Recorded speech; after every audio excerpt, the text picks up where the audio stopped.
Hey, greetings everybody, it's Gleekon here again with another episode of Lore of Warcraft. Sorry guys, the content has been trickling out lately because we have had another hurricane, and while all is good, it has knocked out my internet, so I am only able to very slowly upload using a hotspot, so it's just slowed everything down. I think it took like 10 hours or something to upload my last video. So we'll get there. Hopefully they'll be able to get some people out working today, but it goes slow when there's so many problems out there. Okay, so on our last episode, we did a cool dungeon crawl, the last dungeon crawl of Reign of Chaos, where Illidan was freed. And now we're going to see kind of the future of this. So stay a while and listen to this episode. It's called The Destiny of Flame and Shadow. On the Lich King's orders, Arthas Menethil had joined the Legion's invasion of Kalimdor, not to help the demons, but to secretly hamper their efforts. The Death Knight worked from the shadows, always careful not to alert the demons of his intent.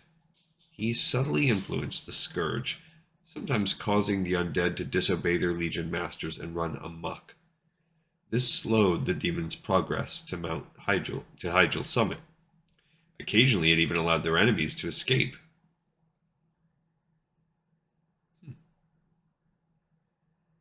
Yet these measures were only minor nuisances. As Arthas pondered another way to hurt the Legion, he found himself drawn to Tichondrius and the skull of Gul'dan. The Dreadlord had used the artifact to corrupt a large swath of Ashenvale with fell magic.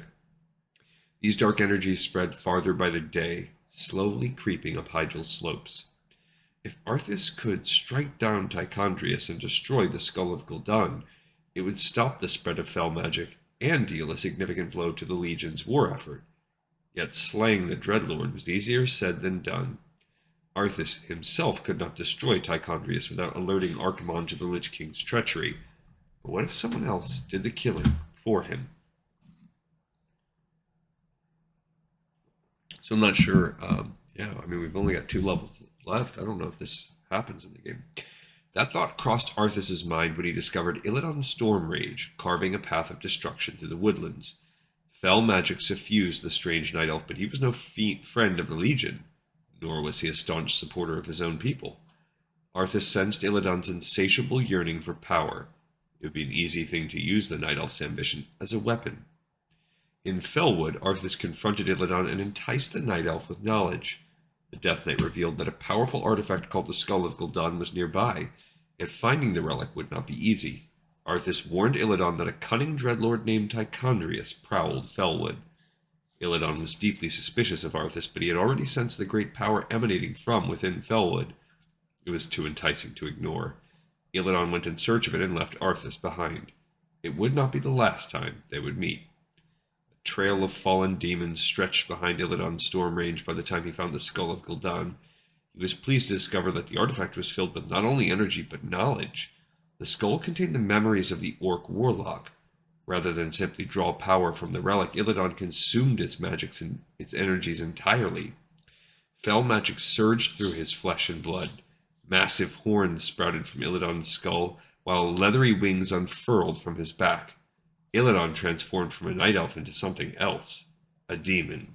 So that's why Illidan looks the way he does. We've made the full transformation. As power flooded into Illidan, so did Gul'dan's memories. He learned the creature's homeworld, Draenor. He learned of it, and of the mysteries and ancient artifacts locked within the tomb of Sargeras. Imbued with this new power, Illidan hunted down Tichondrius and destroyed the Dreadlord. By claiming the Skull of Gul'dan, Illidan had struck a grave blow to the Legion. Fellwood would remain tainted, but its corruptive energies would not spread into the rest of Ashenvale or Hygel. Despite the fact that he had helped the Night Elf's war effort, Illidan faced scorn from his brother and even from Tyrande Whisperwind. He had gone too far in consuming the Skull of Gul'dan. He had become a demon, one of the very creatures that the Night Elves were struggling to defeat. Malfurion's Stormrage banished his brother from Night Elven lands. Illidan obeyed, but only because he knew that staying in Hygel was meaningless. If the Night Elves thwarted the Legion's invasion, it would not matter. A single defeat would not stop the Legion from coming back. Illidan Stormrage had his own war to fight. For him, it was the only war that mattered. Okay, so Illidan becomes the Illidan that we know. He strikes a decisive blow that really helps out, and seals off the Fellwood so its taint doesn't spread.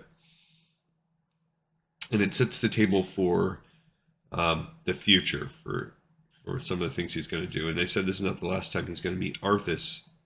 I also think that's going to probably be foreshadowed in what's to come in the expansion. We also see some of that if you play through Illidan's questline. And meanwhile, that also sets up for, it's up to the elves and their allies, the night elves and their allies, to defeat him in the Battle of Mount Hyjal. He's not going to be there. All right, so this is Kalimdor during the Third War. So this, all we really have is the Legion's warpath. We have these areas. We don't know why the Night Elves are over here, nor why there's nothing happening over here until the Draenei land. They basically land in, this is going to become Ajara. So this is Durotar. They push on through, straight through the bottom of Ajara, and up until Ashenvale, that what becomes the Fellwood. Meanwhile, we were up here on the north of Mount Hyjal in Winterspring on the last mission when we freed Illidan. Stone Talon Peak is way over there. So I guess it's in what becomes the Stone Talon Mountains. No, I don't know. I have to look at the map. I'm drawing a blank on that. I don't remember what this is either. We've got this island nation over here. That's Ungoro Crater, but yeah, I don't know what this is. Huh. There's Mulgore. This is the Barrens. So we have the Tauren homeland right there, Thunder Bluff. Yeah, all of this is Ashenvale. Demonfall Canyon. Yeah, that's that little area to the south, southeast of Ashenvale, which is still demonic now. But notice that we don't have this being the Orcish homeland yet. All right, cool.